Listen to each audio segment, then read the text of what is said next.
शेवटचा भाग आहे कार्यक्रमाचा आणि माझा शेवटचा प्रश्न आहे, मग अशा पार्श्वभूमीवर शिवसेनेचं भवितव्य काय? नीलमताईंपासून सुरुवात करतोय आणि प्रत्येक आपल्या पाहुण्याकडे जाणार आहे. नीलमताई, तुमच्यापासून सुरुवात. एकतर पहिलं मला सांगायला पाहिजे की आजच्या घडीला गेली 12 वर्ष आम्ही सत्तेत नसताना सुद्धा आम्ही अनेक ठिकाणी पोटनिवडणुकांमध्ये लोकसभेला अगदी म्हणजे स्वतः त्या ठिकाणी ज्यांना उधार उसनवार घ्यायची वेळ आली, आनंद परांजप्यांना, या पोटनिवडणुकांमध्ये सुद्धा शिवसेना चांगल्या प्रकारची जिंकून आली, ही वस्तुस्थिती आहे. निवडणुकीच्या संदर्भात बोलायचं झालं तर दुसरं, कांगोंना मी आठवण करून देईन, ते 84च्या काळात तेही स्वतः रमले स्वतः, पण आजच्या घडीला गिरणी कामगारांच्या प्रश्नावर सर्व कम्युनिस्ट संघटना वारंवार शिवसेना भवनमध्ये बैठका घेतात, उद्धवसाहेब त्यांच्यावर मोर्चावर चालतात आणि त्यामुळे एका अर्थाने जे टीकाकार करत होते आमच्यावरती टीका की अमुक पद्धतीने गिरणी कामगारांचा आम्ही अमुक गोष्टी संपवल्या, परंतु मी विधिमंडळात सुद्धा म्हटलं होतं की त्याच गिरणी कामगारांच्या घरांसाठी उद्धवजी ठाकरे आणि शिवसेना ज्या प्रकारे आज लोकांच्या बरोबर आम्ही आहोत, याच्यामध्ये मला असं वाटतं काहीतरी बोध कम्युनिस्टांच्या पेक्षा सुद्धा सामान्य लोकांना आला असेल असं मला वाटतं. आणि कम्युनिस्ट पक्ष जरी आमचे त्यांचे मतभेद असले तरी ज्या प्रश्नांवरती आम्हाला योग्य वाटेल त्या ठिकाणी आम्ही त्यांच्यावर जात असतो. 98 साली कामगार विरोधी धोरणावरती वेळ आली तर राष्ट्रीय लोकशाही आघाडीच्या विरोधात सुद्धा आम्ही सर्व कामगार संघटनांच्या बरोबर एकत्रितपणे आलो होतो. एसीझेड सारखे प्रश्न असतील, जैतापूर असेल, शेतकरी आत्महत्या असेल, या सगळ्या प्रश्नांच्यामध्ये इमानदारपणाने जनतेच्या बरोबर लढण्याचं काम शिवसेना कार्यकारी प्रमुख उद्धवजी ठाकरे, शिवसेना प्रमुख बाळासाहेब ठाकरे यांच्या मार्गदर्शनानुसार करताय. तुम्ही बाळासाहेबांच्या म्हणताय की सभेच्या संदर्भामध्ये उद्धवजींच्या सभेबद्दल बोलतायत.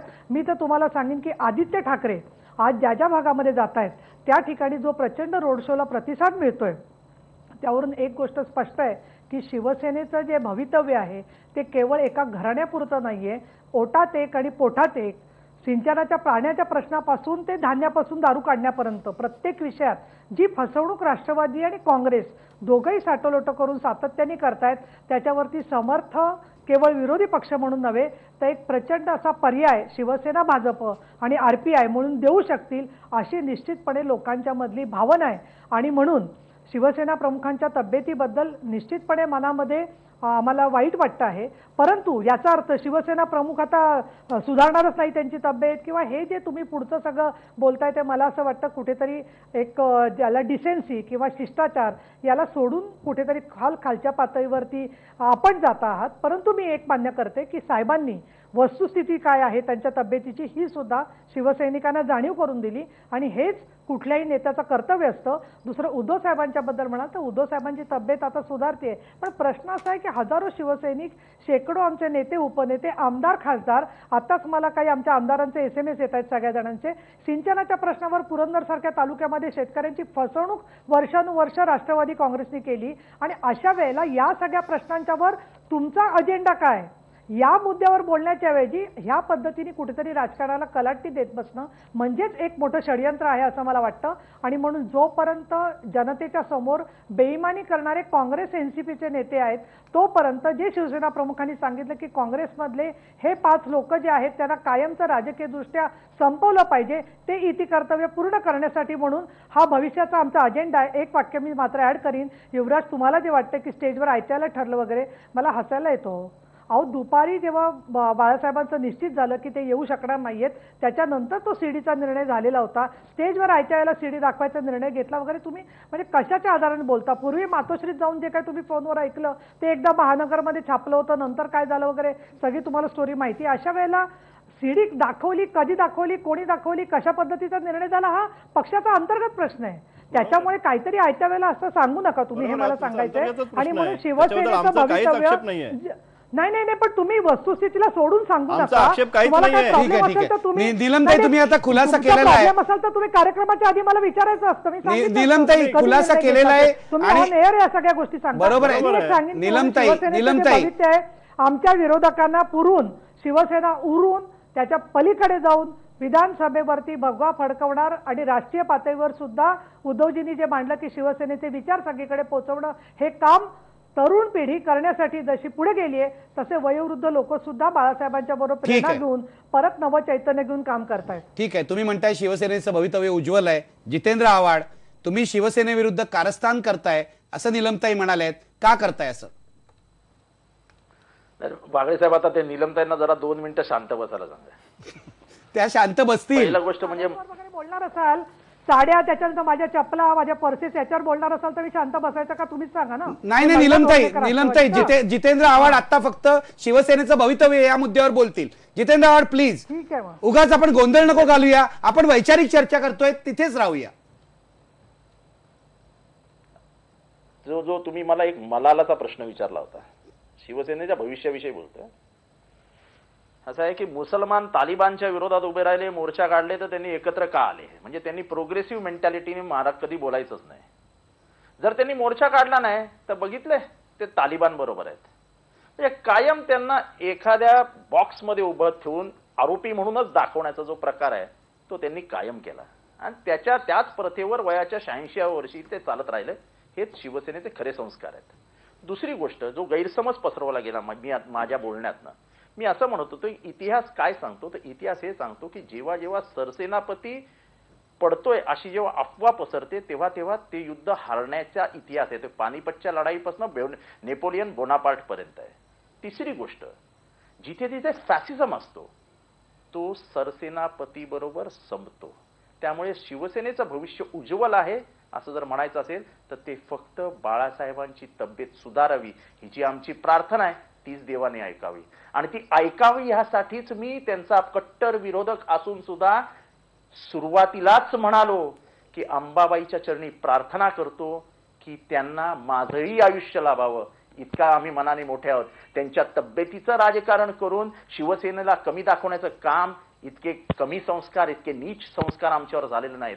कुठल्याही वडिलांच्या वयाच्या माणसाची तब्येत सुधारावी अशीच प्रार्थना करू. राजकारण बाजूला राहू द्या. शेवटी मनुष्य म्हणून ज्या भावना आहेत त्या आम्ही बोलून दाखवल्या. शिवसेनेचा इतिहास, शिवसेनेचा भूगोल, शिवसेनेचं भविष्य, शिवसेनेचं वर्तमान आणि शिवसेनेचा इतिहास याच्यात जर जायचं ठरलं तर ज्या याचकांनी सांभाळा हे शब्द काढलेत त्याच्यातच शिवसेनेचा भावी इतिहास लिहिलेला आहे. भालचंद्र कांगो, तुम्हाला हे पटतंय का की निलमताई जे म्हणतायत शिवसेनेला त्यांच्या भवितव्याची चिंता करण्याचं कारण नाही, मोठ्या प्रमाणावर कार्यकर्त्यांचं बळ आहे त्यांच्याकडे? काय वाटतं तुम्हाला? पहिल्यांदी मी जितेंद्र आव्हाड आणि निलमताई यांचं जे भांडण आहे ते काही व्यक्तिगत भांडण आहे असं मला वाटत नाही. खरं म्हणजे महाराष्ट्रामध्ये आज सगळ्या देशामध्ये जसे प्रांतवादी पक्ष आहेत तसे 2 महत्त्वाचे पक्ष म्हणजे राष्ट्रवादी आणि शिवसेना आहे. आणि हे महाराष्ट्रामध्ये खरा रिजनल पक्ष कोण यांच्यामध्ये त्यांच्यामध्ये चढाओढ आहे आणि त्याचं प्रतिबिंब मला जितेंद्र आव्हाड आणि निलमताईंच्या भांडणात दिसतंय. आणि ह्या दोन्ही पक्षांची गोची अशी आहे की हे दोन्ही पक्ष आहेत स्थानिक, परंतु त्यांना राष्ट्रीय एक संकल्पना घेऊन ते काम करतात. म्हणजे शिवसेना बीजेपी बरोबर जातं म्हणून बीजेपीचं जे काही पॉलिटिक्स आहे वर्चस्ववादाचं, अँटी मुस्लिम, प्रो अमेरिकन, प्रो अँटी दलित वगैरे वगैरे घेऊन त्यांना मराठी माणसांच्या भवितव्याशी महाराष्ट्राची जोडण्याची कसरत उद्धव आणि बाकीच्यांना करावी लागते. आणि तसंच राष्ट्रवादीचं आहे की काँग्रेसचं मेन संघर्ष काँग्रेसची आहे, पण दिल्लीची सत्ता ठंबायची तर काँग्रेस बरोबर जावं लागतंय.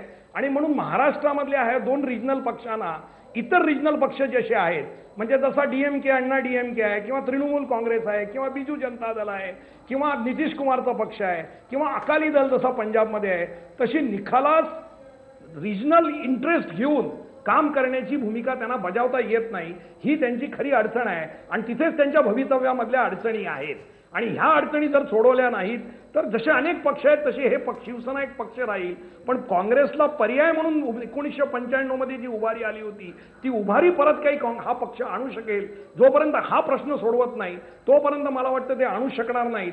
आणि म्हणून भाजपबरोबर राहायचं की नाही आणि राष्ट्रवादी आणि काँग्रेस यांच्यामध्ये अनालिसिस काय करायचं ह्या प्रश्नाचं उत्तर जोपर्यंत शिवसेना शोधत नाही तोपर्यंत महाराष्ट्रामध्ये शिवसेना एक मोठा पक्ष राहील, परंतु पर्यायी पक्ष होईल असं मला वाटत नाही. मिलिंद मुरुगकर, शिवसेनेची भावी दिशा?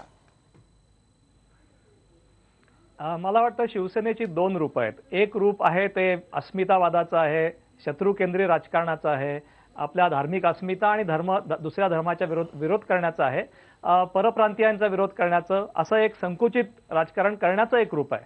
परंतु शिवसेनेचं मला भावणारं रूप आहे आणि ते खरं तर त्यांचं बलस्थान आहे, ते त्यांना कधी लक्षात येईल माहीत नाही. ते असं आहे की शिवसेना हा खऱ्या अर्थाने ग्रामीण भागामध्ये हा तळागाळातल्या लोकांना आपला वाटणारा पक्ष आहे. आणि या ठिकाणी शिवसेनेच्या गेल्या इतिहासात आपल्याला दिसतं की अत्यंत खऱ्या अर्थाने सोशल ट्रान्सफॉर्मेशन अनेक पातळ्यांवर शिवसेनेकडून घडलेलं आहे. जातीपातीचा विचार न करता अत्यंत तळागाळातल्या माणसाला वर नेणं हे शिवसेनेने केलं. परंतु हा जो समूह आहे, वंचित समूह आहे, जो सरंजामी अशा व्यवस्थेमध्ये पिचलेला समूह आहे, त्या समूहाच्या आकांक्षा प्रतिबिंबित करणारं राजकारण मात्र शिवसेनेने केलं नाही. शिवसेनेने राजकारण हे नेहमी अस्मितावादाचं केलं आणि मला असं वाटतं की मोठी एक दरी आहे शिवसेनेचं शहरी नेतृत्व आणि ग्रामीण भागामधल्या ज्या ॲस्पिरेशन्स आहेत, जो एक ग्रामीण भागामधल्या सरंजामी व्यवस्था जी आहे, जी विशिष्ट धनाढ्य वर्गापुढे चिपलेली जनता आहे, त्यांच्या ॲस्पिरेशन्स ओळखून त्यानुसार एक प्रागतिक राजकारण करणं आणि अस्मितावादापलीकडे नेणारं राजकारण करणं, त्याचा अजेंडा सेट करणं, अशा तऱ्हेचा नवीन कार्यक्रम करणं हे शिवसेनेला कधी जमलं नाही. शिवसेनेने हा प्रयत्न केला, म्हणजे उद्धव ठाकरेंनी हा प्रयत्न काही प्रमाणात आपल्या जुन्या या अस्मितावादी आणि संकुचित राजकारणापासून दूर राहण्याचा केला, परंतु त्यात सातत्य ते दाखवू शकले नाहीत. त्यांचे शेतकऱ्यांचे मेळावे वगैरे हे पाहता त्याला लक्षणीय यश मिळत होतं. परंतु तरी सुद्धा एक थोडासा सेटबॅक बसला की शिवसेना पुन्हा आपल्या संकुचित अशा मनोवृत्तीकडे जाते, संकुचित राजकारणाचा आश्रय घेते. ही दुर्दैव आहे.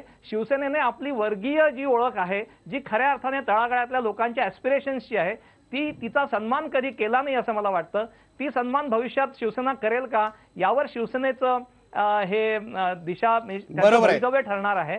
बाळासाहेबांची तब्येत आणि बाळासाहेबांचे विचार हे इतिहासकालीन आहेत. भविष्यात शिवसेना हे सामर्थ्य ओळखणार आहे का, यावर शिवसेनेची खरी भविष्यातली वाटचाल ठरणार आहे. युवराज मोहिते, मला तुम्हाला विचारायचं आहे, 2014 वेगाने जवळ येत आहे. बरोबर आहे. विरोधी पक्ष म्हणून महाराष्ट्रातल्या विरोधी पक्षाला मोठी संधी निर्माण झाली आहे, कारण 99 पासून इथे काँग्रेस राष्ट्रवादी सत्तेत आहे. शिवसेना ही संधी साधणार का? नाही, पण त्याच्या आधी आपल्याला असं बघायला लागेल की आता विरोधी पक्ष म्हणून असताना शिवसेनेने ज्या पद्धतीने इतके मुद्दे सगळे आहेत, त्या मुद्द्यावर एक रान उठवलेलं आहे. महाराष्ट्रभर काहीतरी एक मुद्दे घेऊन त्याच्यामध्ये लोकांचं जनमत केलेलं आहे, असं कुठे दिसत नाही. किंवा अगदी सभागृहातही आज ज्या पद्धतीने विरोधी पक्षाचं एक स्थान दिसायला पाहिजे, विरोधी पक्षाची एक ताकद दिसायला पाहिजे, काही मुद्दे मांडले, सरकारला अडचणीत आलंय, असं कुठे दिसत नाही. आणि त्यामुळे मला असं वाटतं की पुढचं राजकारण तर थोडं वेगळंच आहे. काही शिवसेनेचे आमदार जे आहेत, निलमताई आहेत, विजय काही आहेत ना, ते प्रभावीपणे काम करतात, पण पक्ष म्हणून ताकद नाहीये. कारण हे कसं आहे, काही आता लोक आहेत जे स्वतः काम करतायत, ते दिसतंय. म्हणजे हे काही वैयक्तिक भाग नाही कोणाचा, पण प्रश्न असा आहे की पुढच्या निवडणुकीला जाताना आता ह्या मेळावा ही एक मोठी संधी होती. मला असं वाटतं की त्या निमित्ताने कार्यक्रम देणं ते दुर्दैवाने झालं नसेल. पण प्रश्न दुसरा असा आहे की या सगळ्या परिस्थितीमध्ये पुढच्या काळामध्ये त्याचा वेध घेणं, कारण आता शिवसैनिकांनाही बाळासाहेबांची सवय असते, पण आता नवं नेतृत्व येतंय, त्याची सवय व्हायला पाहिजे शिवसैनिकांनी. कारण जसं मी मगाशी म्हटलं की म्हणजे पुढच्या 2 वर्षाचा, नोव्हेंबर 2014 मध्ये निवडणुका असतील तर 2 वर्षाचा कार्यक्रम द्यायला पाहिजे. तो कार्यक्रमा पद्धतीने जायला पाहिजे पुढे. ते झालं नाही. आता कदाचित ते म्हणतात की आमचं राज्य येणार आहे, प्रत्येक पक्ष आपला सांगतो किंवा विरोधी पक्ष सांगतो, पण या पद्धतीचा एक अजेंडा 2 वर्षाचा कालावधीने आपण पुढे जायला पाहिजे. आणि शिवसेना एक मोठी बलाढ्य आहे, त्याची ताकद आहे, ती ताकद कुठेतरी दिसली पाहिजे, शिवसेनेची ताकद दिसायला पाहिजे. निलमताई, मी पुन्हा शेवटी तुमच्याकडे येतो, याचं कारण एवढे आक्षेप घेण्यात आले आहेत. मुद्दा महत्वाचा आहे. मुद्दा आहे तुमच्या पक्षात अनेक नेते जे आहेत ते स्थानिक पातळीवर प्रभावी आहेत, कार्यकर्त्यांचं जाळ आहे. शिवसेनेची ही शक्ती कोणीही नाकारणार नाही, पण आज थोडीशी मरगळ आलेली दिसते. पक्ष म्हणून जो प्रभाव दिसला पाहिजे तो राज्य पातळीवर दिसत नाहीये. काय म्हणणं आहे तुमचं? एक पहिलं मी विधिमंडळाच्याकडे जाते. प्रत्येक अधिवेशनाच्या अगोदर उद्धव साहेब सगळ्या आमदारांची बैठक घेत असतात आणि आम्ही जे मुद्दे मांडतो, अनेक जण जे विधान परिषदेत विधानसभेत मुद्दे मांडतात, अगदी पाण्याच्या प्रश्नावरचं विधेयक विधान परिषदेत आम्ही रोखून धरलं आणि मग सरकारला प्रायोरिटी बदलायला लागली. या सगळ्यामध्ये रोज उद्धव साहेबांचं बारीक लक्ष या विधिमंडळातल्या सगळ्या घडामोडीवरती असतं आणि त्यानुसार मार्गदर्शन होतं. दुसरं, सगळीकडे रान उठवण्याच्या संदर्भात जो प्रश्न आहे, तुम्हाला कल्पना आहे सगळ्यांना की गेले 3-4 महिने पाण्याची टंचाई आणि प्रचंड दुष्काळी परिस्थितीमधून आपण जात होतो आणि त्यामुळे त्या प्रश्नावरची आंदोलनं सगळीकडे चालली होती. परंतु पाण्याच्या संदर्भामध्ये कायदा झाला, पण त्याचे नियम झाले नाही आहेत आणि त्याचा परिणाम म्हणून सगळीकडे पाण्याच्या प्रश्नावर संघर्ष चाललेला आहे. केवळ दिवास्वप्न म्हणून मी बोलत नाही की आमचं गव्हर्नमेंट येणार. तुम्ही आठवून बघा, तुमच्या नव्हे, सर्व वाहिन्यांवरची सर्व बातम्यांमधली क्लिपिंग्स, मुंबई महानगरपालिकेच्या निवडणुकीच्या अगोदर ज्या पद्धतीने सगळं काहूर माजलं होतं की काहीच कसं होणार नाही, प्रत्येक खड्डा हा आकाशातल्या चंद्रा एवढा मोठा मुंबईच्या रस्त्यावरचा दिसत होता, परंतु शेवटी लोकांनी त्यातल्या मर्यादा सांभाळून घेऊन सुद्धा समजून घेऊन बरोबर त्यांना योग्य तो निर्णय दिला, शिवसेनेला सत्ता मिळाली. आणि म्हणून आम्हाला असं वाटतं की करून दाखवलं, ज्याची थट्टा होत होती, परंतु उद्धव साहेब बाळासाहेबांच्या आशीर्वादाने परत महाराष्ट्रामध्ये भाजपच्या मदतीने परिवर्तन करून दाखवतील, त्याची आमची काही व्यूहरचना चाललेली आहे. परंतु शिवसेनेच्या चौकटीच्या मध्ये अंतर्गत ज्या काही गोष्टी असतात त्या रोज काही वाहिन्यांवरून कोणी जाहीर करत नाही. प्रश्न जो आहे तो रान पेटवणं आणि प्रत्येक ठिकाणी ठिकठिकाणी लोकांशी संवाद साधणं, तोही कार्यक्रम शिवसेना कार्यकारी प्रमुख उद्धवजी ठाकरे यांनी आखलेला आहे. तो कशा पद्धतीने लवकरात लवकर लोकांच्यापर्यंत पोहोचेल या दृष्टिकोनातूनच एका बाजूला सगळी व्यूहरचना चाललेली आहे. त्याचसोबत अनेक लोकसुद्धा शिवसेनेमध्ये येण्यासाठी इच्छुक आहेत. काही प्रश्नांचे जे तिढे वाटत आहेत ते सुद्धा त्या भागात सोडवलेले दिसतील. आणि मुरुककरांची एक जी अपेक्षा होती की अनेक स्थानिक नेते आहेत की त्यांच्यामध्ये ऊर्जा आहे, या सगळ्यांचा उपयोग अधिकाधिक पक्ष बांधणीसाठी कसा करून घेतला जाईल याच्यावरती बारीक लक्ष पक्षाचं आहे. आणि त्या दृष्टीने नगर असेल किंवा सातारा सांगली असेल, आमच्याकडे पुण्यामध्ये असेल, अनेक ठिकाणी सभासद नोंदणी आणि वेगवेगळी आंदोलनं हे उपक्रम सातत्याने चाललेले आहेत. परंतु मी एक समजू शकते की एक सूत्र घेऊन नागपूर अधिवेशनाच्या अगोदर आणि त्या सुमाराला संपूर्ण राज्याचे म्हणून काही प्रश्न अजून ठोसपणाने मांडले पाहिजेत आणि याच्यामध्ये माध्यम म्हणून सुद्धा आपण आमच्यावर असाल अशी माझी मी अपेक्षा आहे. अगदी शेवटी पुन्हा एकदा प्रश्न बघा, शिवसेना प्रमुखांच्या भावनात्मक आवाहनामुळे शिवसेनेत उत्साह संचारेल का? बघा पडद्यावर 82% लोक म्हणतात होय शिवसेनेत उत्साह संचारेल. हा लोकांचा प्रतिसाद आहे, ही जनभावना आहे. याचं कारण महाराष्ट्रात विरोधी पक्ष म्हणून शिवसेनेने प्रबळ व्हावं अशी 82% लोकांची आज इच्छा दिसते. शेवटी मी शिवसेना प्रमुख बाळासाहेब ठाकरे आणि उद्धव ठाकरे यांच्या प्रकृतीला आराम पडो आणि ते नेहमीप्रमाणे फिरायला लागोत आणि महाराष्ट्रामध्ये त्यांनी कार्यकर्त्यांमध्ये चैतन्य निर्माण करो अशी इच्छा व्यक्त करतो आणि हा कार्यक्रम संपवतो. धन्यवाद. पहा फक्त IBN लोकमत.